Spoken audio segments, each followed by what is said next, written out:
Welcome to the Picture This Photography podcast, where we cover all things photography. And today we're going to be talking about the history of Pentax. We've covered many other camera brands, and this one is the most different, the most difficult to research, and quite shocking. Pentax has survived tragedy that I had never heard about. They've been through so much, they've changed names many times, and they're still here, and they have some of the most loyal fans and followers I've ever seen. We'll talk about why Pentax is so amazing. This is a podcast format. It's a little bit of a longer format. You open your podcasting app and search for Picture This so you can listen to it while you're driving or working out, but Cooking. You can also watch it on YouTube. Cooking, Getting that's ready a good in the one. morning. Quick plug for freesdp.com. We're just giving away Stunning Digital Photography, that book you've heard us plugging for the last 5 years. So go to freesdp.com, get it for free, and while you're there, you can register to win a free camera or $3,000 worth of camera gear. That's a lot of free stuff. Yeah, it's celebrating 1 million subscribers. Okay, Pentax history spans from 1919 to the current date.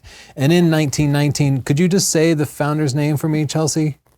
Kumao Kajiwara. I'm not sure if that's the correct pronunciation, though. He founds the Asahi Kugaku Kugoshi Gaisha company, and they're specializing in optics. It's in Tokyo. Asahi means rising sun or morning sun. So notice the Pentax name hasn't yet appeared. It will appear a little bit later, but this is direct lineage that will lead up to Pentax. And in 1929, Asahi begins producing optics for a company called Multa, which would later become Minolta. And they make a little camera using the Asahi lens called the Happy Hand camera, and it's one of those like folding cameras that were really popular in this era, and they do good work. Good enough work that in 1937, the Japanese military takes note and says, hey, we could use you guys to work on some military stuff like periscopes. So this is all pretty common because Canon and Nikon, they were also contracted by their government to make other optics, binoculars, projectors, things like that. So far, Pentax, or what is it called?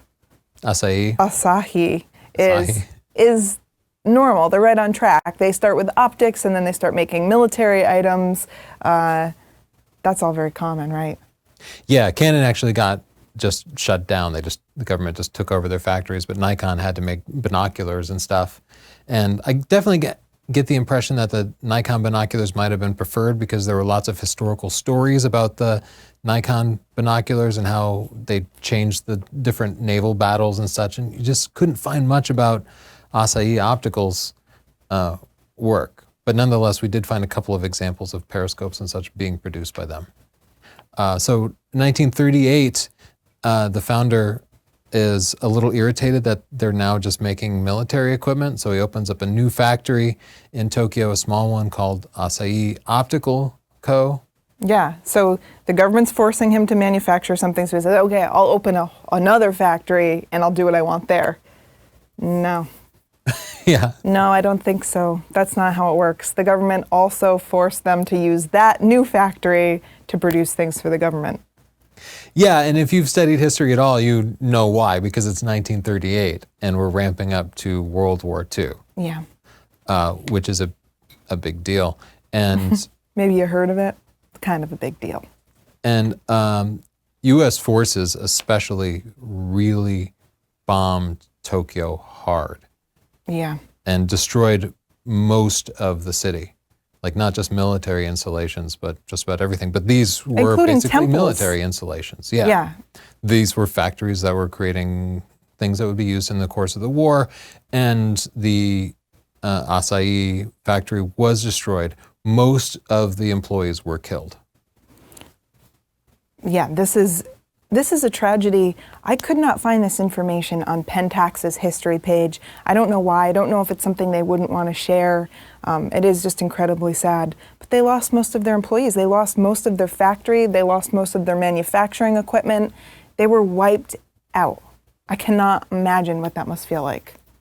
I will say all the Japanese camera companies, the entire period of World War II, they just leave out of their histories. I mean, it wasn't the proudest moment for the country. I still think it's very relevant to discuss, however. Yeah. So the founder just sold off what was left, and that was the end. Yeah, and also he sold it off to pay some debts because, you know, he's probably got expenses and he can't pay them now that he doesn't have an operating company, so he has to liquidate his assets, basically.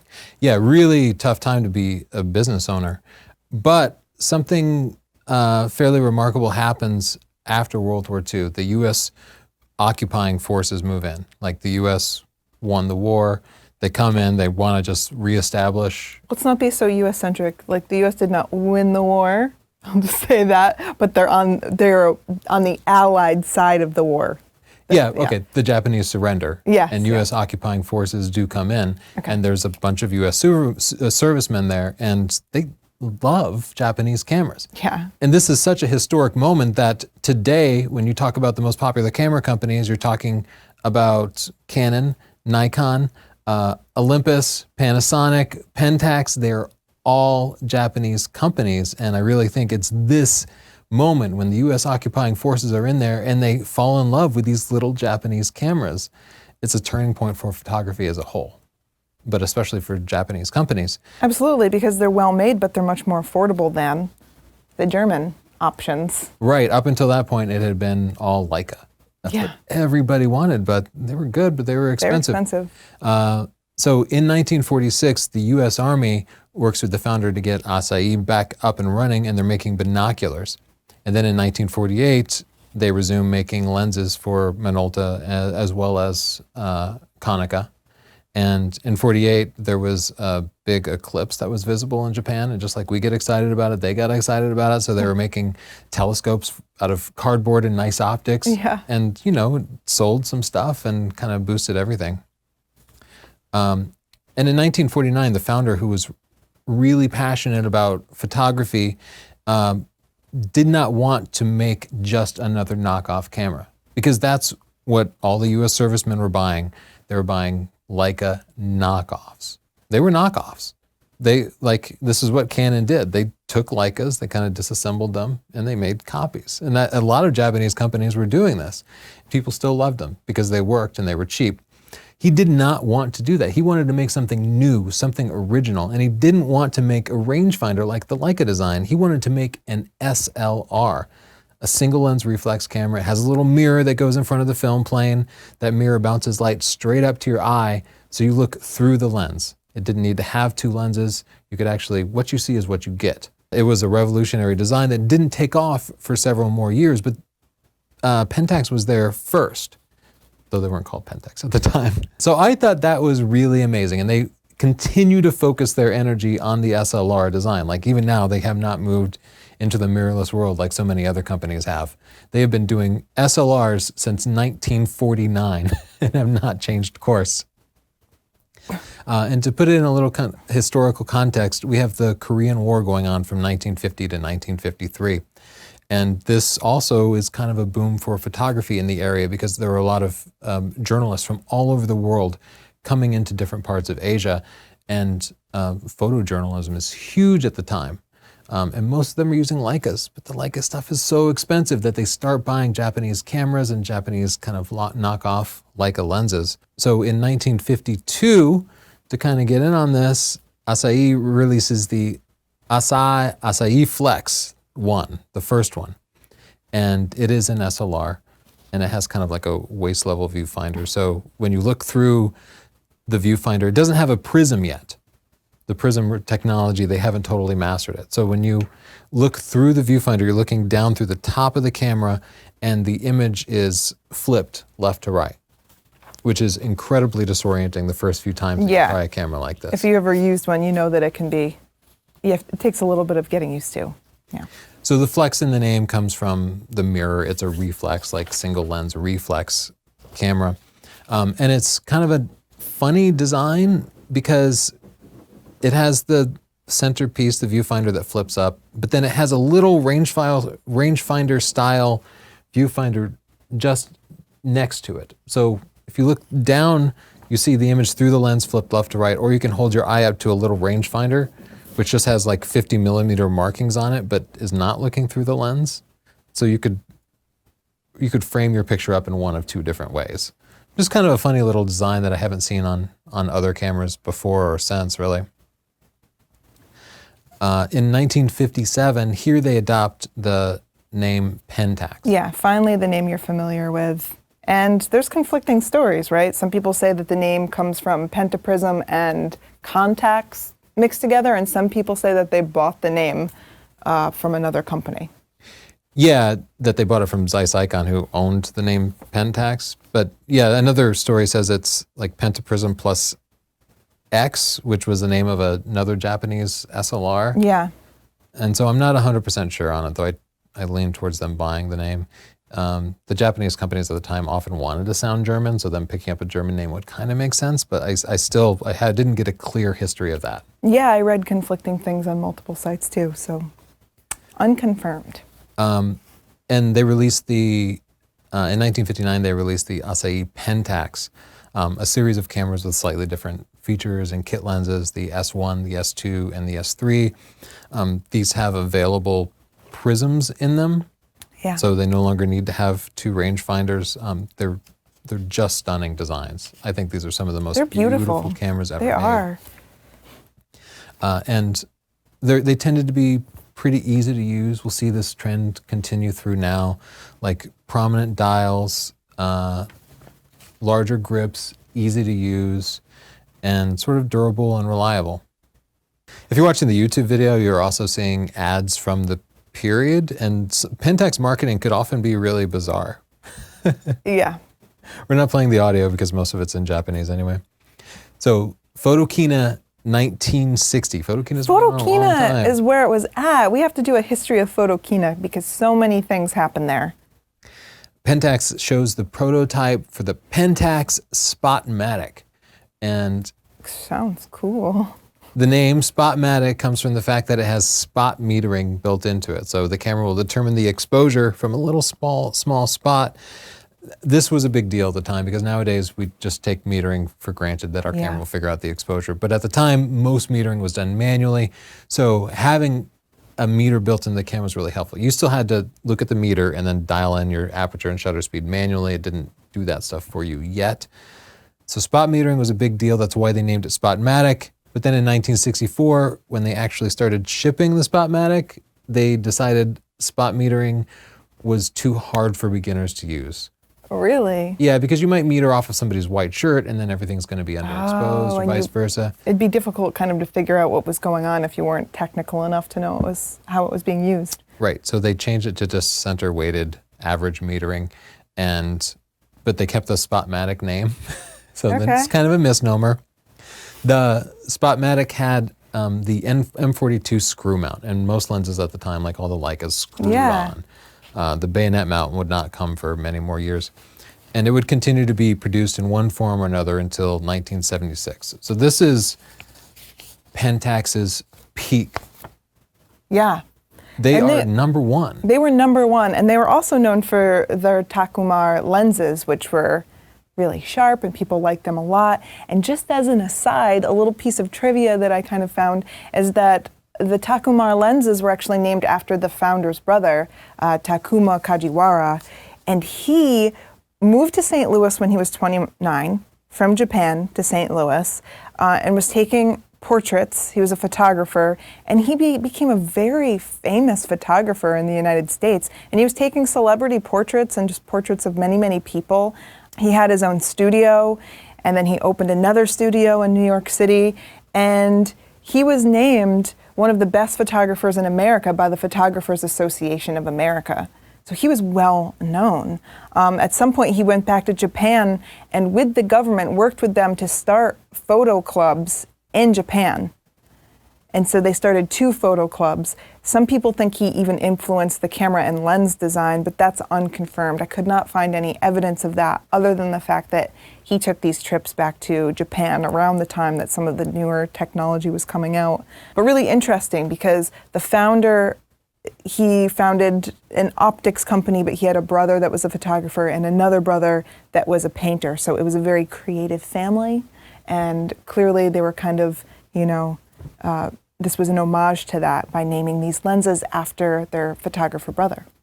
Every camera company has this in their history. Somebody who's passionate about photography. Yeah. Nobody starts making cameras thinking the easiest way to get rich is to make cameras. Like, that's just not the case. Yeah. There was always somebody who loved it. Pentax did a lot of very like hippie era marketing. They weren't afraid of that. Around the Asahi Pentax, and it totally worked. Their marketing was very successful, and probably most notably, we saw the Beatles. Like Ringo Starr in particular was fanatical about using his Asahi Pentax. And all these photos of them, they always have a cigarette hanging out of their mouth too, because I don't know, at the time they thought it was just great for you. Photography and cigarettes, two things that go together great. But when you have Ringo Starr using and Paul McCartney using your camera, that's the best type of marketing that you can get. Incidentally, Ringo Starr says that most of his pictures from the time are of the insides of hotel rooms because he loved photography. He said equal to drumming, he loved photography, but he couldn't go outside. Oh, yeah, he would just get mobbed. swamped. It's like the most famous person on the planet. So it was just other pictures of the Beatles in their hotel rooms. That's all he could photograph. Oh my gosh, that's a very sad photography story. Isn't it? You have all of the resources in the world and you're a passionate photographer, but you can't leave your hotel room because you'll get attacked by many screaming girls. And in 1966, in 66, Asahi had sold 1 million SLRs, and then in 68 they'd sold 2 million. Yeah, so what really surprised me about this is that they were manufacturing more cameras than Nikon and Canon, combined? Right. I never knew that. I never knew how huge they were. It kind of makes sense now to me how Pentax fans are so passionate because there is so much history there. And their marketing at the time was really aggressive. They Yeah. were doing everything they could to get their cameras in the hands of students in schools. So many schools right now are teaching film, and so many of them are using Pentax. Like, they're pushing them on the schools, giving discounts and stuff. Yeah, they give discounts to students. So smart. And I reached out for people's feelings on Pentax just a couple of days ago, and over again, what I heard was people talking about their experience with Pentax at the time. Sometimes older people had one put in their hand for their school classes. Yeah. Other people remember their parents were using a Pentax in the 60s, and they just have a fondness for the brand, and many of them continue to use Pentax to this day. But so much of it revolves around this like late 60s, early 70s era where Pentax really bloomed. Just a quick moment, if you're just tuning in, check out freestp.com. We're giving away stunning digital photography for free, and if you go there, you can literally win a camera or $3,000 in camera gear. Yeah, it's July 26th, 2018, so if you're really far in the future, I'm sorry. Yeah, it only goes through July. If it's August, you missed it. We'll probably still have something at that site, though. In 69, really continuing forward to this day, Pentax announced their 6x7 roll film format. So they've been focusing entirely on 35mm SLRs, like a laser on this one thing, and now they decide to split it up a little bit. Okay. At this time, this market for medium format film cameras was really a very commercial market, and Pentax tried to kind of bring it to the consumer. So they had a lot more lenses. They actively marketed it to consumers, like showing you the difference in film size from 35mm to the larger 6x7 format and how much better your enlargements would be if you use this bigger film. And they had some amount of success there. It was way cheaper than other medium film format cameras. You know, the companies who really won this medium format war were like Hasselblad, mostly Hasselblad. We have a separate Hasselblad history, and this is where Hasselblad blossoms. They were commercial photography and going to the moon and stuff. But Mamiya was also really successful. We had Bronica kind of also going for the lower end medium format market. Pentax still makes compatible 6x7 cameras with this same format. I think the next big jump for Pentax comes in 1975 when they release the K1000 and a few other K-mount cameras. And the K-mount was very different from the M42 screw mount. The K-mount is a bayonet mount, which like all modern SLRs are like that. Like you push it in, you twist it, it clicks. Clicks, yeah. It's so much easier than the screw. threaded, yeah. But they also released an adapter that would let you use your M42. Oh, so you could still use those old lenses. This K-mount is the same mount that their current cameras use. And those adapters are still cheaply available and work. So you can buy a brand new Pentax K1 Mark II and put your old M42 I know, because I was in the Pentax forums and I saw that a lot of people share their pictures with their vintage glass. I thought that was very cool. They're passionate about that, right? I remember when I could see why. Their pictures look great. When we reviewed the K1, the modern camera, yeah. I just reached out to Pentax and said, what lenses do you have for this? And they gave me a list of like 5 lenses that had been designed for this camera. And I was like, they don't have many lenses. And then everybody got super mad because Pentax users in particular are nostalgic and have big collections of these legacy lenses. So to me, as a modern person picking up a Pentax camera for the first time, really, I felt like Pentax is telling me there aren't many lenses for it. And those lenses will technically work. But so many people love Pentax because of this long legacy that they can use these old lenses. And it is amazing. The Pentax K1000 was kind of a consumer level camera, but in particular, Drew Barrymore, like this is still her favorite camera and the one that she still uses. I bet she's in the forums just like trolling us and stuff. I know it's you, Drew Barrymore. Shortly thereafter, they released a few more K-mount cameras like the Pentax M Series.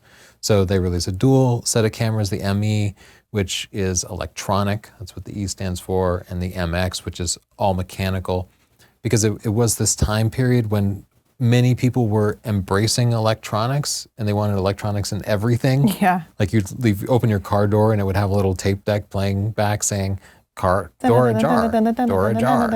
Oh, it wasn't playing Knight Rider music. You're getting close to the right here. But at the same time, many photographers didn't trust electronics, so that's why they had to have separate electronic and mechanical versions.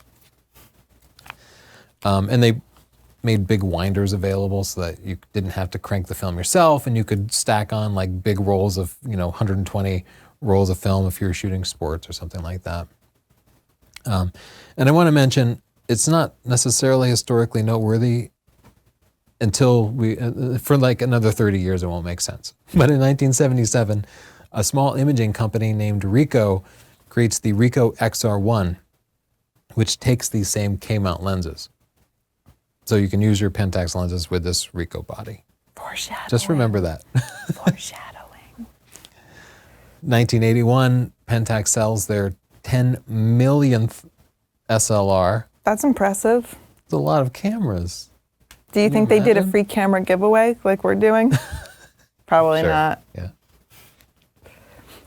In that same year, they released the Pentax M EF, which is really the first autofocus 35 millimeter SLR that you can buy.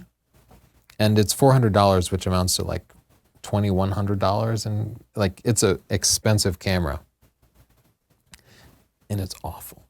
What? Yeah, it is so bad. And when you look at even the older views of it, people are like, this is unusable. This autofocus thing isn't going to work. It's not the first autofocus camera. Like they were sort of point and shoot cameras that had sonar and stuff, or radar, I guess. But what do you call it? Polaroid had a autofocus camera. So it's not the very first autofocus camera, just the first of its type. It took 4 AA batteries and like a cartridge underneath the lens, which is why the lens kind of looks so awkward and heavy. Oh, and weird. Yeah. And that's real weird. It would only succeed in autofocusing in like the very ideal conditions, like super bright light. Okay. Any other circumstances, it would just haunt in and out and just be incredibly frustrating to use. And generally, people hated it. It also, they only had one autofocus lens, so you could only use that one lens. But they were on to something. They were really on to something. Autofocus would succeed. In 87, Pentax releases the SF1, but that same year, Canon trashes everything that they've done, their entire legacy of lenses, and they release a whole new mount called the Canon EOS mount. And the EOS mount is all about electronics and everything else. And it's kind of worth bringing up Canon here because this is the point when Canon really takes off. Like prior to this, they'd released the AE1 a few years earlier, and that really had them making moves on Pentax. The AE1 was marketed as having lots of tech, whereas from the Pentax side, they were marketing things as being easy to use. So they chose different marketing directions. And in hindsight, it seems like Canon marketing high tech was more successful than marketing easy to use. Oh, interesting. Yeah, that came up because I just asked somebody familiar with the history, like, why do you think Pentax went from being number one and what's taken over by Canon and Nikon? Bill, thank you, Bill. Thank you, Bill. And just to give you more history, in 2000, we're leaping forward quite a few years here. We're making the shift to digital. Canon releases the D30, Canon's first homegrown DSLR. And it's not until 2003, 3 years later, that Pentax releases their first DSLR. Of course, it still uses this K mount, and it's an APS-C camera, 6.1 megapixels. I do not know how to pronounce the name. It's written asterisk IST. So would you say like asteriskist D? I don't know. That is a weird marketing choice, man. To put an asterisk, what are you, Prince? What's the deal? I'm not. So then March 31st, 2008, Pentax merges with Hoya to form the Hoya Pentax HD Corporation. So they actually just wanted Pentax for their medical tech, like endoscopes and surgical loops and things like that. And they planned to sell off the camera business. After the merger, they just thought they'd do away with that, focus on the medical stuff. They closed the Pentax factory in Tokyo and moved the lens production to Vietnam and the Philippines.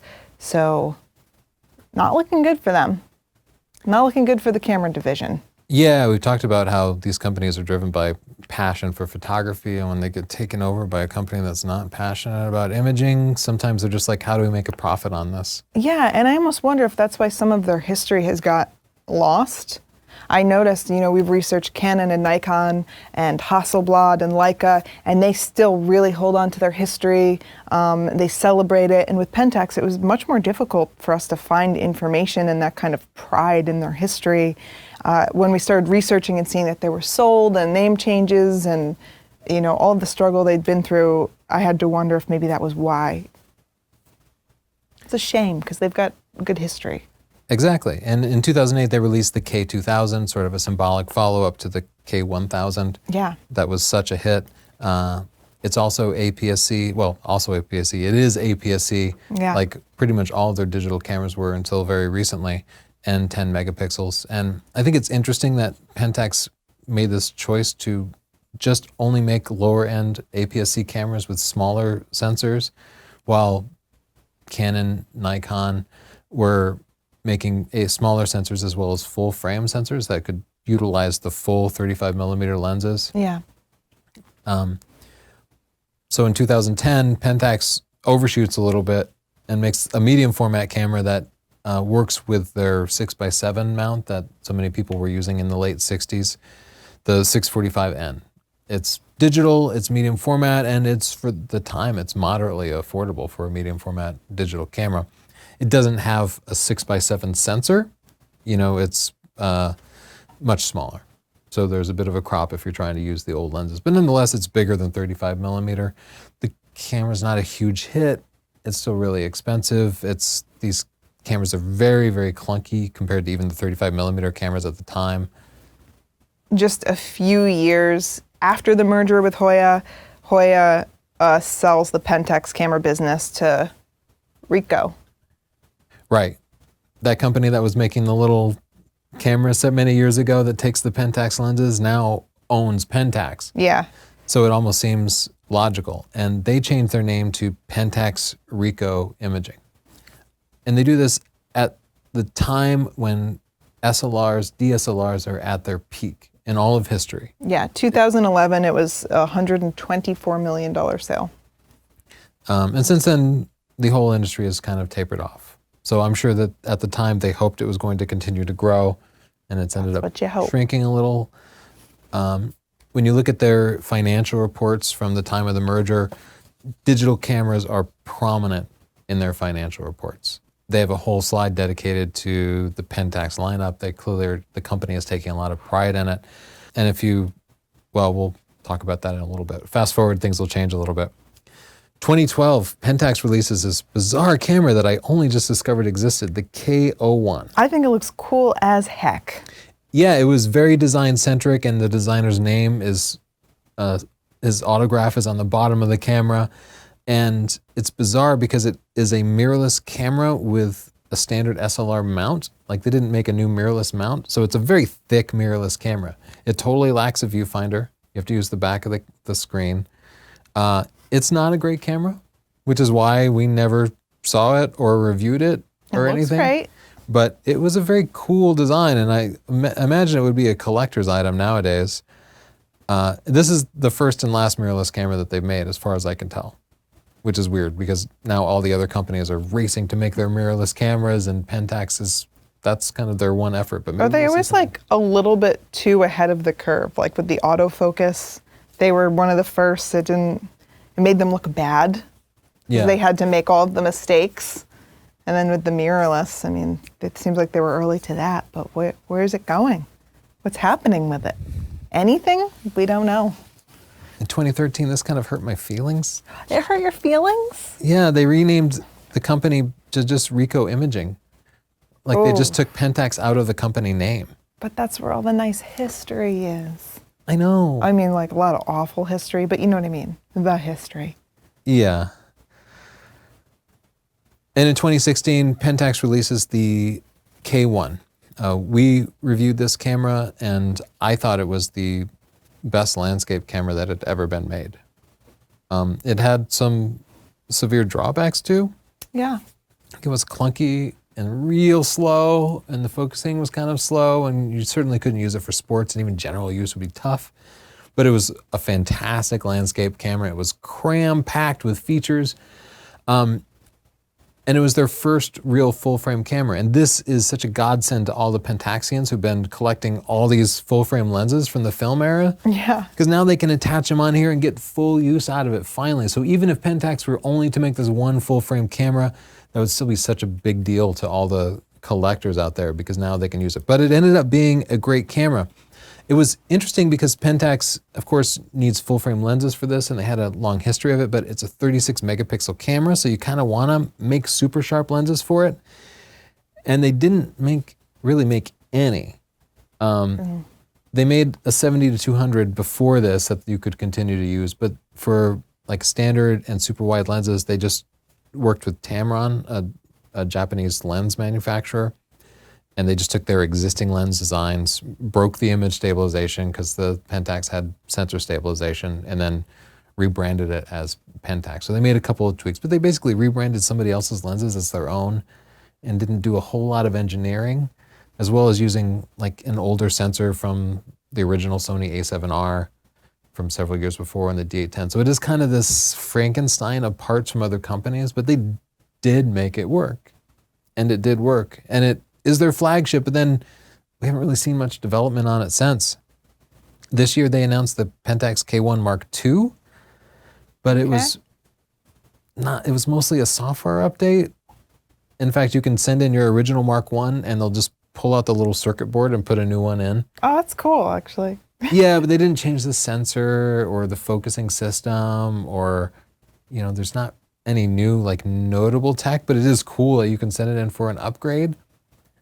But it just kind of makes me wonder, like, where is the development? The whole industry is moving towards higher-end cameras. Are you questioning if there is development right now? Is that what I hear in your voice? A fear that maybe Pentax is not developing any more new tech? Yeah, I have that fear because you can't even say, is Pentax developing new tech? Is Ricoh going to keep the Pentax brand alive? Does Ricoh care? Like so many Pentaxians care. I fear for them if they don't keep it alive. Do you think the Pentaxians will march on the Ricoh headquarters? They should. I really hope they do. It is such an amazing brand. There is such a huge legacy of lenses that people can and should continue to use. And I think they can continue to make profits on it, even if they're making smaller production cameras like this. I hope it's still worthwhile because I definitely want to keep the Pentax brand alive. I'll also say, looking at their Ricoh's 2018 financial reports, digital cameras are buried under the other category. Out of like 6 categories, other is the last category, and it's where they group all the other stuff, and it's one of 8 categories within other. It's like number 5. So digital cameras are almost like an afterthought to the company financially. Okay, but I will say that when I looked at Canon's reports, they also put other commercial tech and medical tech before their cameras. This is true, because cameras are not doing great, and everybody is kind of trying to make you think that they're not reliant on cameras. Well, like security cameras are doing really well, so I don't know. I wouldn't say that's the nail in the coffin. I sure hope not. Future mirrorless? Yeah, Dun, dun, dun. I am wondering what Pentax is going to do next. I don't think the brand is dead. I really hope they hope keep developing it. I wish they would bring back the designs that we saw, like the Spotmatic design. Wouldn't it be great to just have a Spotmatic? Yes, because their 100-year anniversary is coming up next year, right? 1919. It was founded, and so I think it'd be very cool if they went vintage, did a retro thing. Well, Chelsea, what is the one thing that you take away from the Pentax history? The one thing that I take away from the Pentax history is that they had some really difficult times, and they managed to always pull through them and figure something out and find a way to move forward. Yeah. Thanks for listening to our Picture This podcast. We hope you'll check it out on your podcasting app and give us a rating. We would appreciate that. Subscribe there, listen to it every week. And one last plug, if you want to get stunning digital photography for free, go to freestp.com, as long as it's July. After that, 2018. yeah, you can win a camera there too. Thanks. Bye.